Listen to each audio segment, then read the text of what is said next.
And I'm going. All right. Okay, everyone, we are now recording. Let me share our class and we will get all on one accord here. All right. Okay. Good morning once again. It is April the 13th. Can you believe it? We're moving right on through this month and through April. I want to bring, yes, good morning. Let me make sure I got up.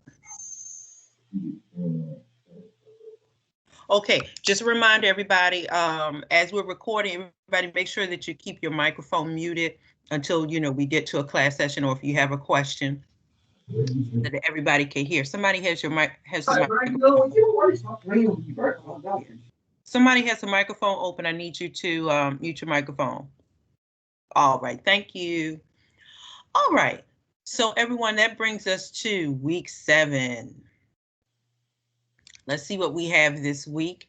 And I have a couple of announcements for you, but let's go over our work for this week. So this week, no discussion post, but your focus is a paper. And so today we're going to open this up and let's talk about your historical figure research paper. Historical figure research paper.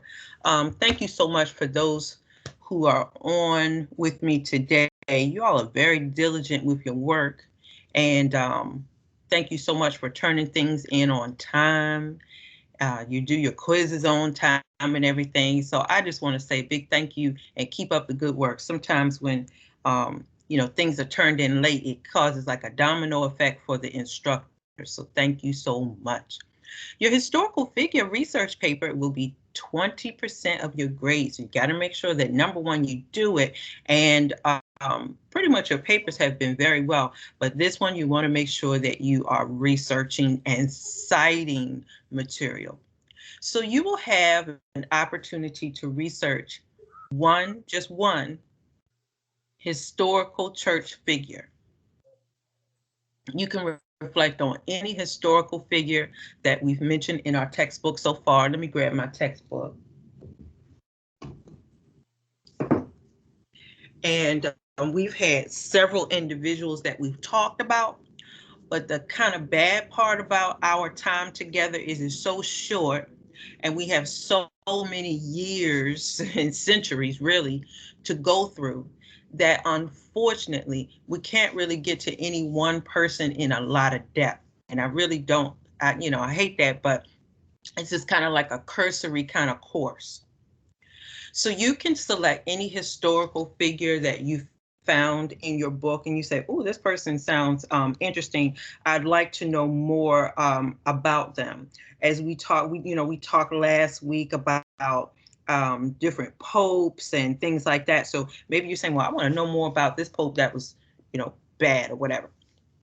So there are so many. This is your opportunity to learn more and to research about them.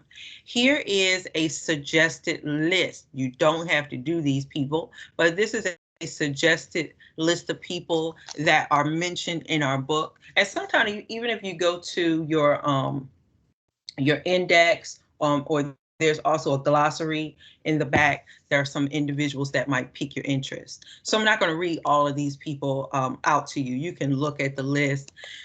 Or throughout your reading, you might say, oh, I've been really interested in, this particular person. Why did they do that? Some of the martyrs are just really interesting to me. We talked about different theologians like Clement.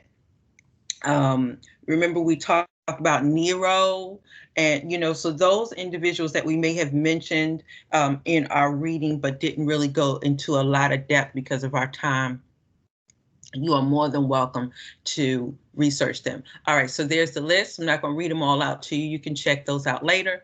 Make sure that your paper, when you turn it in Sunday night, is at least 3 pages double spaced. Make sure that you follow MLA format. Now, if you're confused about it, I'm going to show you where you can get that help in just a second. Make sure in your paper you have a clear introduction. Remember, go back to those things that you remembered on writing your paper, making sure that you open up your introduction, introducing us to this person. And then in that introduction, you have some type of a thesis statement, or you tell us what your paper is going to be about. In the body of your paper, you and of course with these people, they've done a lot of things, right? So maybe you just focus on 3 or 4 key things that you want to bring up to us. And you want to add your works cited page. This is a research paper, so I'm looking for research. So definitely use your book as a source. You can use other sites, other historical books that you have found in your research, and add that to your work cited page. Make sure that you watch your grammar, check your spelling. I'll be looking a little bit harder at those. And let me just pause real quick before I go on any further. I'm gonna leave this up here. Any questions about the historical figure research paper? None here. Okay, hey there, Carl. Let me get you. Hey, Professor Berry. All right. All right, everybody. Okay, let me share. Oh, share it again. I hit the wrong thing. All right. I'm back on your class page, and I have gone to the top of your class page where it says home. Let me go back here. Under home, and I'm gonna click on this little tab right here. See where it says syllabus and resources. So I clicked on that. And I want to talk about your historical paper. And if you have any problems writing in MLA style, here is some assistance right here. And I'm going to see if I can click on it. There we go. This is a really cool website regarding MLA writing assistance. And you can check this out a little bit later if you have any additional questions about formatting the paper. Let me know, as well as we do have a writing lab that is able to assist as well, helping you. So please don't hesitate to reach out for any help. Okay, so we have a writing lab. I can get you that information as well if you need further assistance. All right, before we get started, just a couple more announcements. We have our course survey, and I know y'all tired of me talking about it, but I keep getting these reminders in my email about my class, and they're saying that I think today, I think about 2 people have completed it, and it looks very poorly upon myself. It looks very poorly upon our class, and I just need you to please do the survey. If you can do that, do it during class. I'm sure it's not very in-depth, but I need you to please do that survey today. It looks really bad on me when I have 3 classes, and I think as of yesterday, I had about 3 people that filled it out. So that doesn't look too good. If you don't see the survey, it comes to you in an email. It is not coming from me. I have nothing to do with the survey at all. I don't see it, and I will not see your answers. But if you do not see it at all, check your spam in your email. Sometimes strange things go that way. And if you still don't see it in your spam, let me know. Just slip me an email and I can let our dean know so that they can send the email back out to you. And it will only go to your ATLM address, not a personal address, okay? Email address, should I say. All right. Well, we talked about our research paper, already talked about that. I do want to invite you to one more thing I want to talk about. There's a guest lecture we have that's going to talk about Christology in our Introduction to Theology class on Thursday at 11. And if you are interested and able to attend, you are so more than welcome.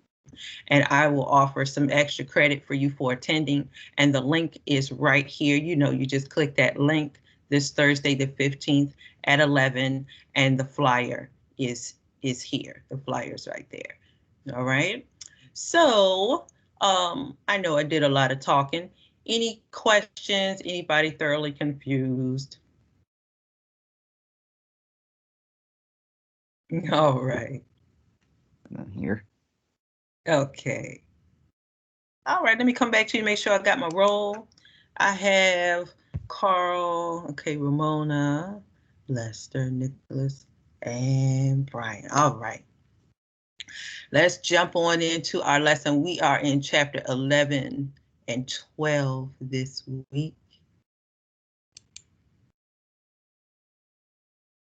And, let me open up the PowerPoint. Y'all also make sure, as I'm getting set up here, y'all make sure that you, if you're not graduating, congratulations to our graduates. But if you are not graduating, our dean wants to remind us once again to please make sure you complete your registration. If you're taking classes for the summer and for the fall. All right, everyone. Chapters 11 and 12. Somebody give me a thumbs up or just open your mic and let me know if you can see our PowerPoint on the screen. Yes. Super. Thank you so much, Ramona. All right. So before we get started, let's recap a little bit.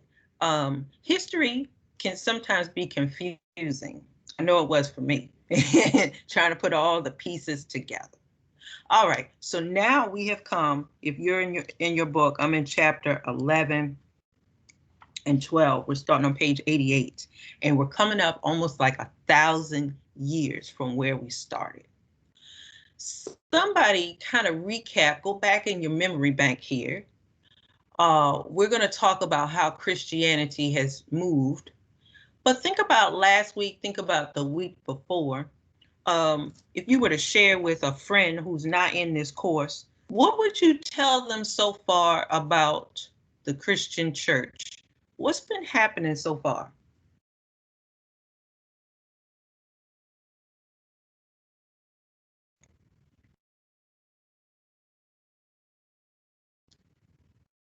Everybody's quiet. Okay, let me rephrase that. I'll be a little bit more specific. How, if someone asked you, if they said, well, how did Christianity get started? What are you studying? Where did it all start? Middle East. So. All right, Middle East, ding, ding, ding, ding. Very good. Those people who were following Jesus started in an area of the Middle Eastern area, very close to Africa, right? Now listen, these people who first started off broke away from a Jewish faith. Do you remember what this early group was called? They were called followers of the what? You guys remember that? The way. All right, very good. Who was that? It's hard for me to see who's talking. It was Brian. Brian, very good. I need a bell. Very good, Brian. Ding, ding, ding, ding. All right. So now I want to quiz you a little bit and say we started off in the Middle East. These people were called followers of the way. Were these early followers of the early church, were they embraced by the local government? Did everybody love them? No. No, very good. Ding, ding, ding. Good job, Ramona. What were some of the things that happened to these early Christian followers? Some of the early Christian followers ended up being scapegoats for things that they had no hand in, especially under Nero. Yeah. They also, because they were bringing something that was monotheistic, which was different from what people have been worshiping in the past, and also these early Christians were people who were very dedicated. They didn't necessarily um, blow in the wind. That some of them did when they were threatened with persecution, that type of thing. Say, well, I'm not Christian, or point out other Christians, but I think that goes more back to the humanness of man as opposed to the depth of the faith that people had. You know, you may believe, but you may not want to be tortured either. So that's some of the things that actually happened with the early Christians. Good job. Good job. I need another bell. Ding, ding, ding. Good job, Ramona. Ramona talked about, that brings us to a good point. She talked about individuals who were persecuted for their faith, and they stood and believed on their faith because the Roman government was persecuting them. These people were called what? It starts with a M. Martyrs. Martyrs. Very good. Was that Carl? Yes. Very good. Good job. Good job. Good job. You got teaching something. Very good. All right. And so let me ask you a couple more questions. I just always want to make sure you guys are understanding the material. We're going to fast forward a little bit. With some of the early Christians, they started to move and spread their Christianity into some different places. Can somebody give me some examples of where we read where Christianity started to move to?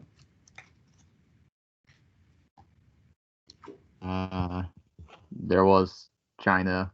And Yes. Africa. Very good.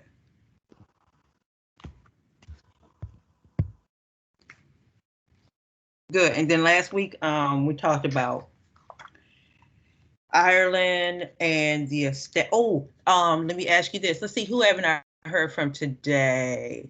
What is, as Christianity started to grow, we started to see a separation of the East and the West church. Okay, and then you started to see different types of practices coming up. What is a monastery, and what happened in monasteries? Can anybody? It's a place where monks and nuns taught and learned the religion, as well as they like fed the poor, and it was a place for them to stay as well. Very good. That was Nicholas. Yes. Good job, Nicholas. All right, y'all make me feel good. Okay, so that brings us to chapter 11 and 12. Christianity is now beginning to spread, is spreading to more places. So I put maps on here because I myself, you could tell me a particular place, even a particular place in Georgia, I don't know where it is, but if you show it to me on a map, I can figure it out, right? So now Christianity, remember somebody said earlier, we started off our story, our history, should I say, in the kind of Middle East, African area. And now look at this. People have moved and spread the word to Iceland, Hungary, excuse me, everybody.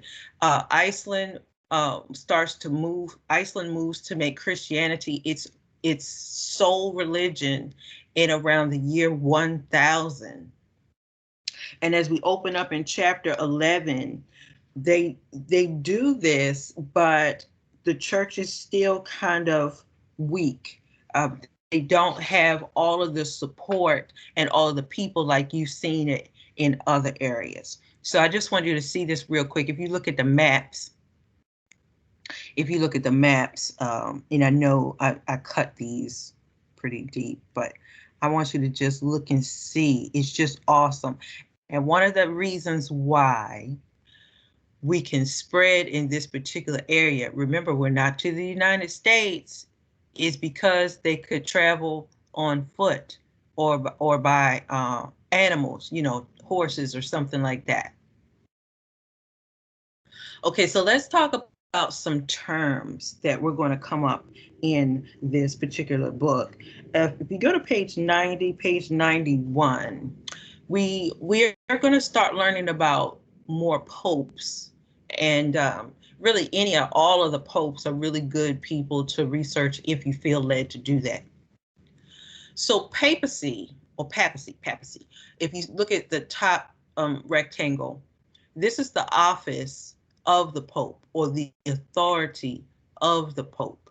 Okay, now remember, once again, and here in the United States, we don't hear about popes, but that because that is more so the leadership of a Roman Catholic Church. Look at the next word I want you to know: simony. Simony. This is a particular practice that they had some issues with. It's the buying or selling of ecclesiastical privileges, like church. When you see ecclesiastical, think about like church. Think about that word. It's the buying or selling of ecclesiastical privileges. For example, maybe they would buy or purchase something to be pardoned or to get out of jail, or because they did something wrong. Okay, so we're going to come back to those two words, papacy and, simony. All right, now we talked last week and even week before, and really, to tell you the truth, this whole book, or the whole history, has been going up and down, up and down, up and down. We agree with this one week, and then in the next chapter, they're like, no, we don't agree with that anymore. And then they make a change, and then somebody else is in leadership, and then they reverse the change. More changes are coming for the church. Clement II and Leo, I believe it's the 9th, attempt to reform the church once again. We have so many different reforms going on. One thing I want you to remember, go back to the previous slide. I want you to pay attention to these two individual things that we're going to focus on: the office of the Pope and simony. So we see something is going on with the church. So we have people that are buying. They were buying their way out of circumstances that they probably should have paid for. I don't think that's a good practice, is it? Probably not a good thing to do. Down at the bottom of page 91, we're going to talk about Hildebrand. Hildebrand. And let me go back a little bit, and we talk about the College of Cardinals. Cardinals are like a group of popes or bishops. And so if I can go back, let me go back a little bit here to page 90. One of the central architects and a papal advisor was a leader named Hildebrand. You see right there on the screen. And Hildebrand made some major issues reordering or restructuring the church. And he continued these policies for reorganizing the church until he became Pope in 1073. In 1073. So down at the bottom of page 91, if you're reading with me, this is where I am. So Hildebrand became Pope in about 1073. And when he came in, he earned a reputation as a bishop and a chief administrator. So that's a pretty good thing, right? So he was already known for being a pretty good leader. All right, so I want to skip down here and let's focus on Hildebrand real quick. Hildebrand's reforms were driven by the belief that the papacy functioned as a governmental institution and thus had legal and clerical structures, and they were most important. Okay, so I want you to hear that real quick. Hildebrand, who's the leader, who's the pope at this particular point of the church, he believed that the papacy, all right, y'all, go back again. If you're saying, I don't know about that word again. What's papacy mean? The office of the Pope. Okay, so he's like, think about the office. So like the office of the president or something, like that whole power structure. So that's what we mean by papacy. So he says, and I'm down at the bottom of page 91 on the right-hand side, he's saying that this particular office, it almost functions as a government. So what the papacy says goes, And he made a lot of changes. He wanted to appoint bishops and clerics and other authorities. Another reform, look on the blue rectangle that I have here on the screen. Another reform that Hildebrand made. He made reforms to, I should have had the other two. He made reforms against simony and clergy marriage. I got the wrong two. That should be T-O. He made reforms, Hildebrand made some reforms against simony and clergy marriage. Let's go back real quick. What's simony again? What's simony again? The buying and selling the privileges. Okay. Okay, so let's Could I ask a question? Yeah, go ahead. Now, when they were simony, I want to make sure who was selling, who was buying. Was it you always had to go through the Pope to purchase these privileges, or were there bishops that you could purchase? If right. Popes consider themselves, if they consider themselves quasi-governmental or governmental, then I could understand how you could pay to get out of jail. But who were you paying? They were paying the government. So they were, simony would, so they would pay, let's say if somebody, a church leader or something, remember ecclesiastical, would pay a government leader, I'm gonna make up something, if they had a speeding ticket. We know they didn't have cars, right? Yeah, I got it.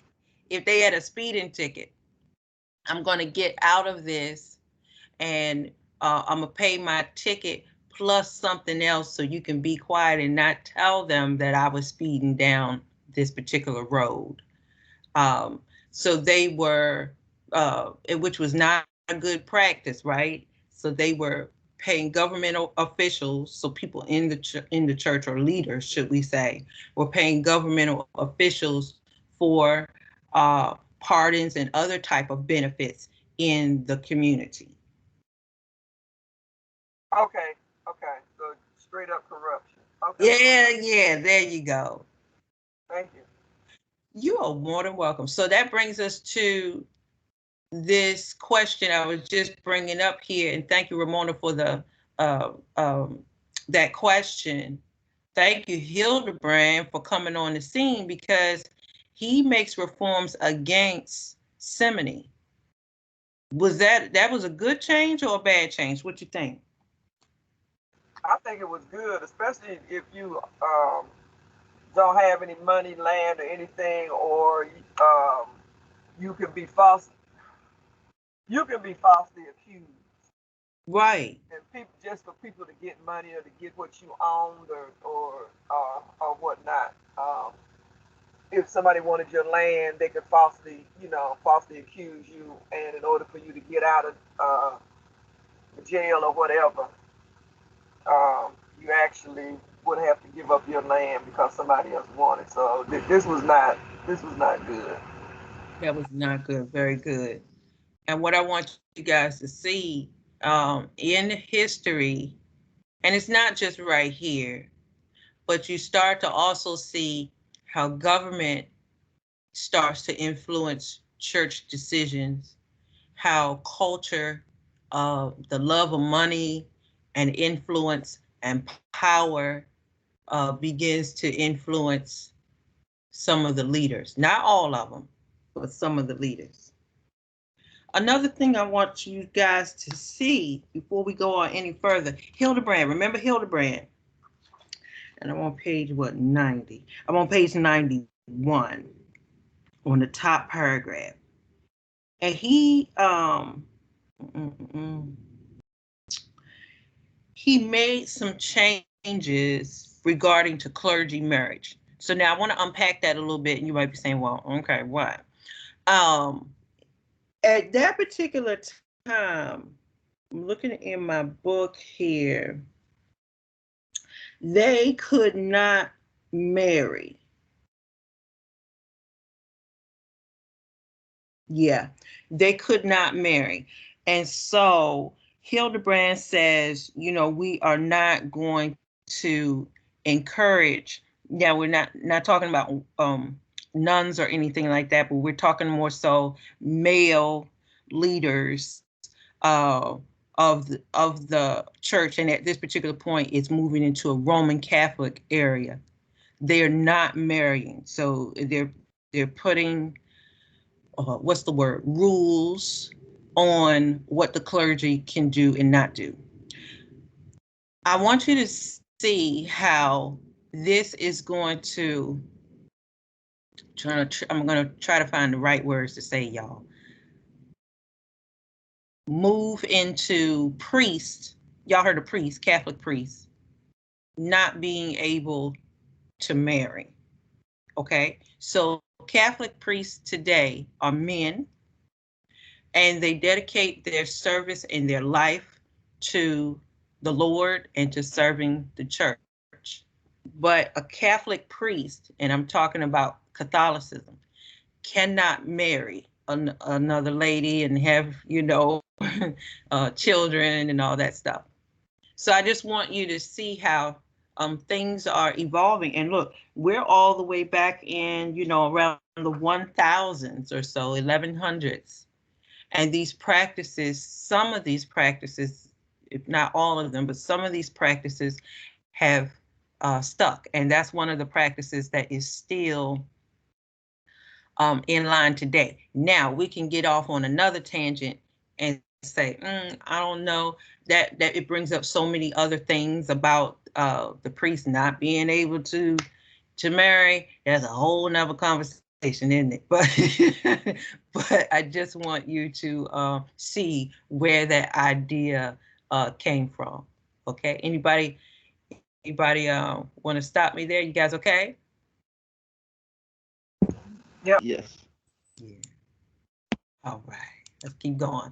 All right, now we are going to talk about the Crusades. I've got a little video that I want to show you. I'm going to save the video to the end because for me, sometimes as a student of history, learning about the Crusades can be quite confusing. So I want to go back a little bit.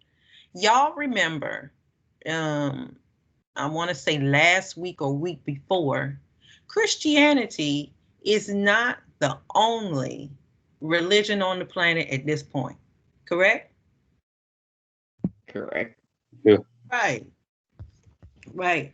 There are other religions on the planet. So I want you to keep that also in mind. All right. So these issues of crusades. Does anybody know what a crusade is?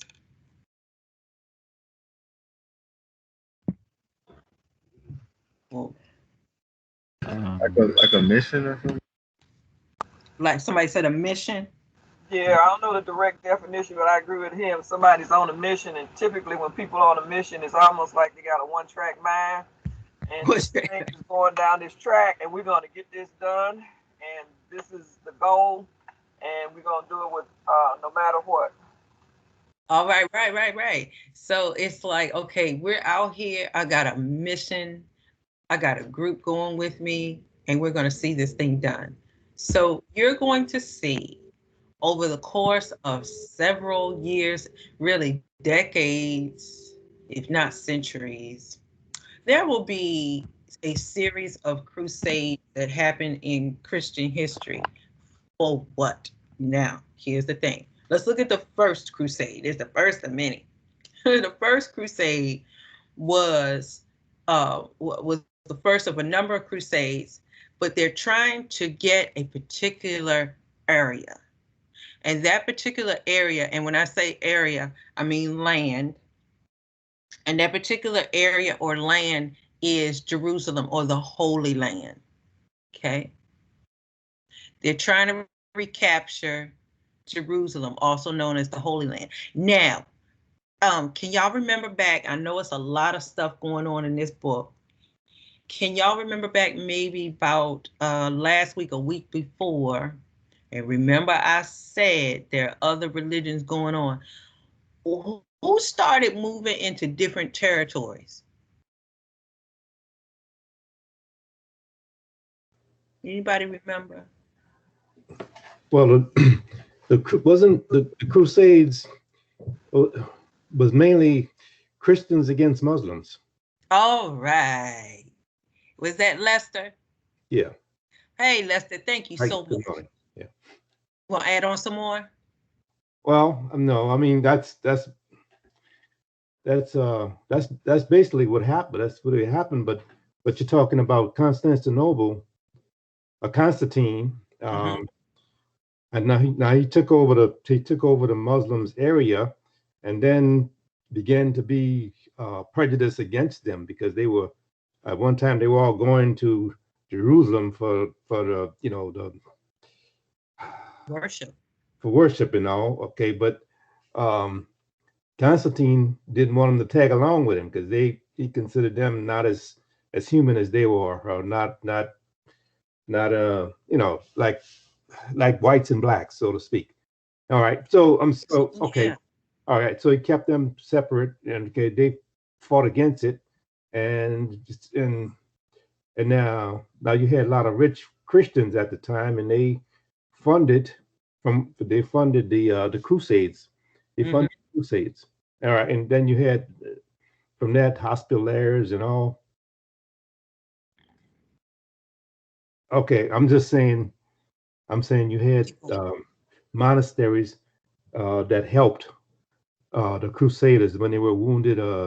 That helped them to pass messages on to and they also built they built buildings and all, and they helped Christians along the way. They didn't help Muslims, so that's where in the fight the fight began. But long story short, they all were going to the same place to worship, to sit down and pray. The Muslim did their thing, Christians did their thing, and then they came on back.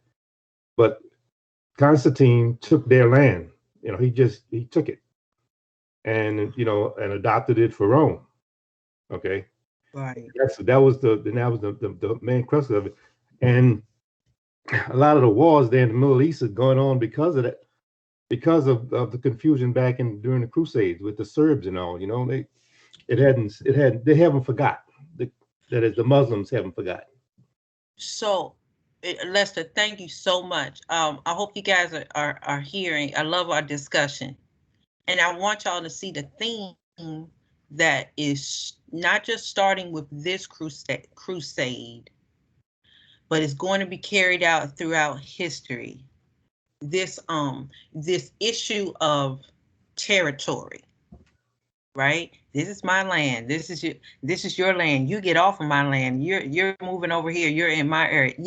This whole thing of this is mine, and groups of and nations of people coming against nations of people. And thank you, Lester. Even till today, what are we? April 2021. These territorial fights are still in play today. Why do we have probably U.S. troops over there trying to keep peace now? because of this book. Of still the things that we are researching in history. Sometimes you look at humans and you say, have we learned our lessons? Probably not, but because we continue to do the same things over and over again. Okay, so that brings us to the first of many crusades, where groups of thank you, Lester. The groups of Christians have said, look at the top part. Said, well, wait a minute. They're in our group. They're in our land. They're in our territory. We've got to go back and what? Look at that word, recapture it. Let's go back and get it back. And we're going to go through this video, a real quick video, but I'm going to save that to the end. But I want you to see that war, and this brings us, you all summarize things so well, because it's like you have it and then it comes up on my screen. This whole theme of war, and then we have peacetime, we have war, and then we have a peacetime, happens over and over again. We have these crusades, so we have a first crusade, then we'll have a second crusade. After these crusades, they were very, very brutal. Look, if you're going after territory, right? If I came home today and all of y'all were in my house and I didn't ask you to be in my house, right?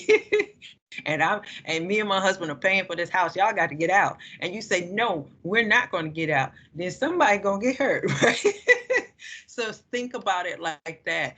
And so unfortunately, many Jews, many Muslims were killed in the process of this, trying to recapture what they thought was theirs. And unfortunately, we continue to see loss of life after these crusades. Now we come back to, I have two videos for you, so you're going to watch this second one. You can watch that one later on your own. But this second crusade launches up around 1147. Now, I want you to check this. Let me go back real quick, y'all. Okay, let me go back. The first crusade, if you check out our dates, are about 1096 to about 1099. So roughly that's about 3 years, right? Let me go to my second crusade. The second crusade lasted about 2 years, about 1147 to about 1149. And this was another major crusade. Look right here on your screen. Launched from Europe. This crusade launched from Europe. Okay. Now, I'm walking through this real slow because I want you to see that these crusades / fights / wars, however you want to call it, holy wars they call it.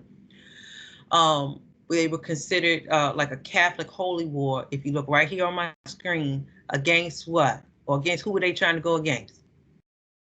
Against Muslims. Trying to go against Muslims. Was this also?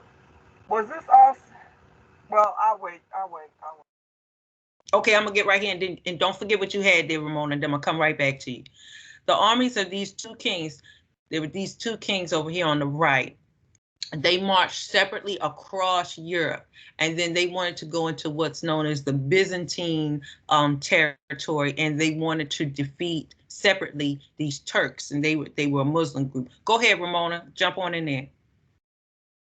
Was something crossed my mind. I may have my history incorrect because I've been on the planet a long time, but was this also the crusade? I'm trying to think because I know some of them, or at least one, was caused because there were no jobs, land, that type of thing in Europe, and that was a thing to do, was to do a crusade. It was almost like a job because you would march with the army and all that.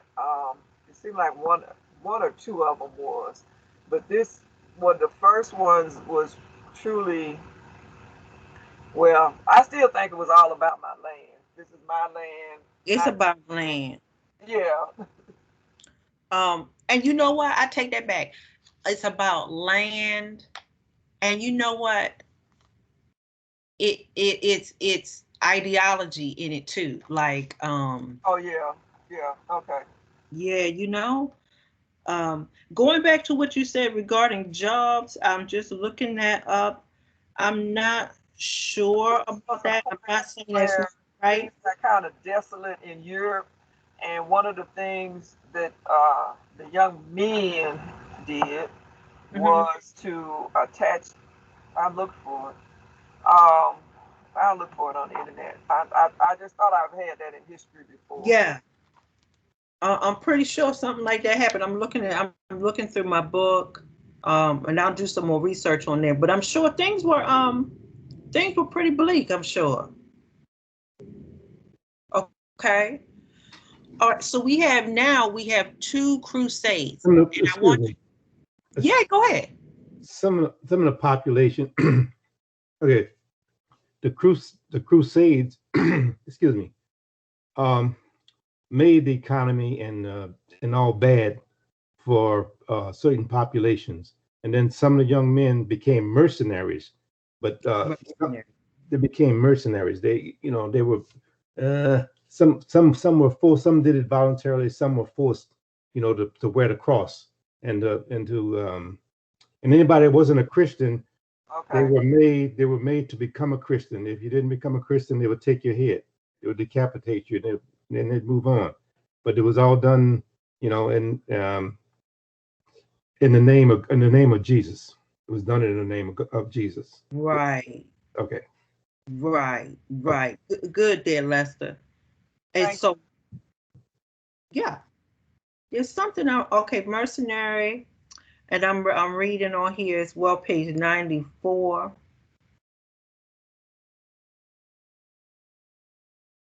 There was I'm down at the page 94 as well. There's always so much in here, isn't it?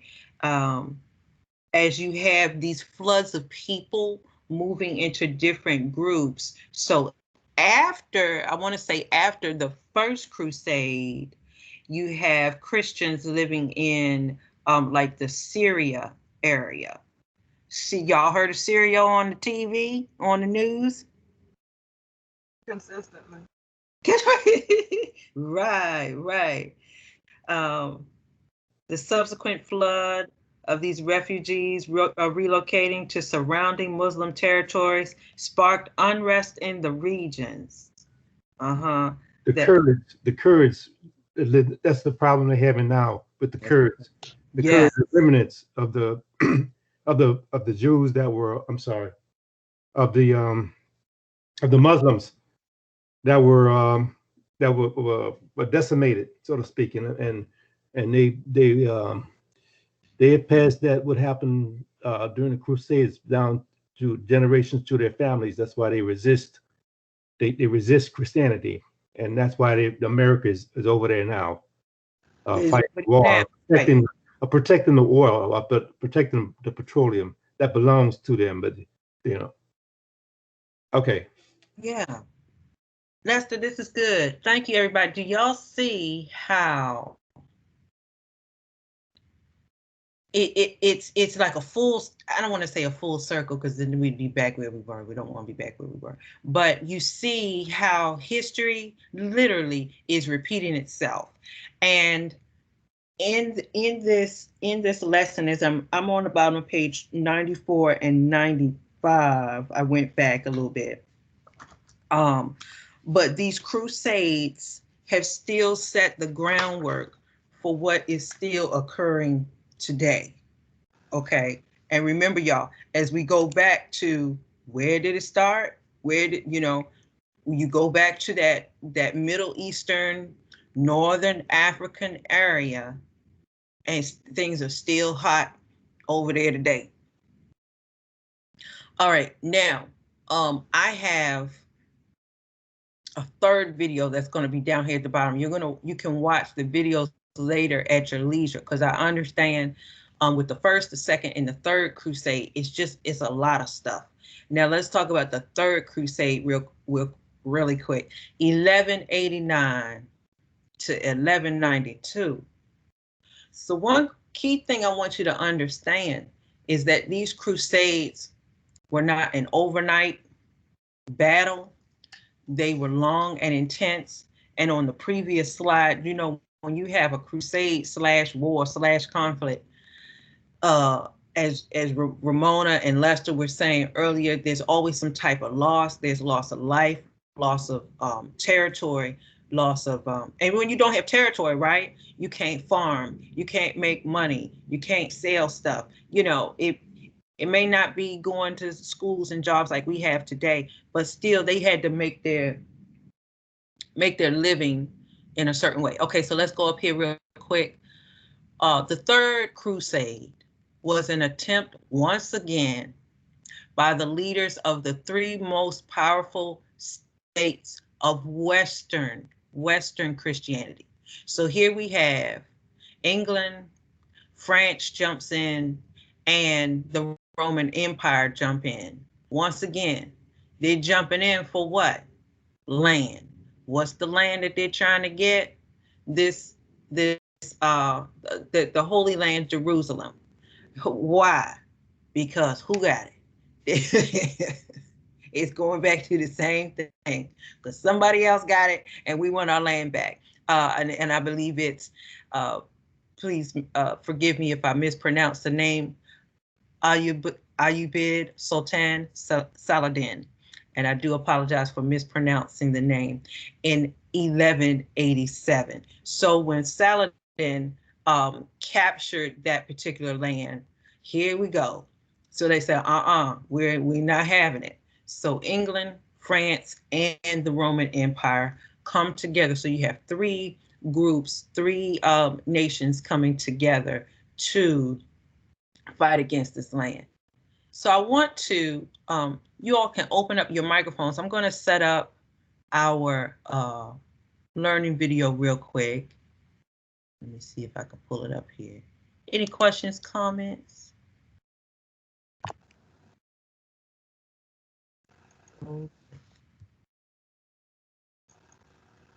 All right.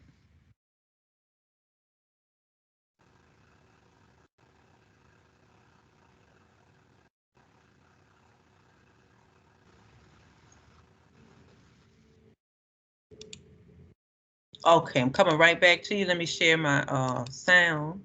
Now, let's just take in a little bit of this video. This is going to be found in your PowerPoint. I'm not going to play all of it for you, but sometimes when we have a, an extra explanation, it helps us a little bit. Let's go to Real Crusades and History.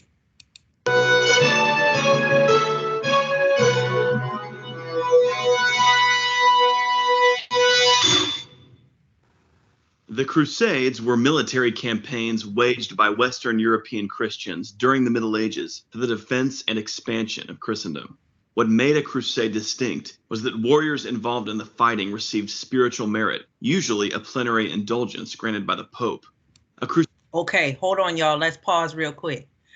Remember what did we say? The crusade, the whole purpose of the crusade was to do what? Who picked that up?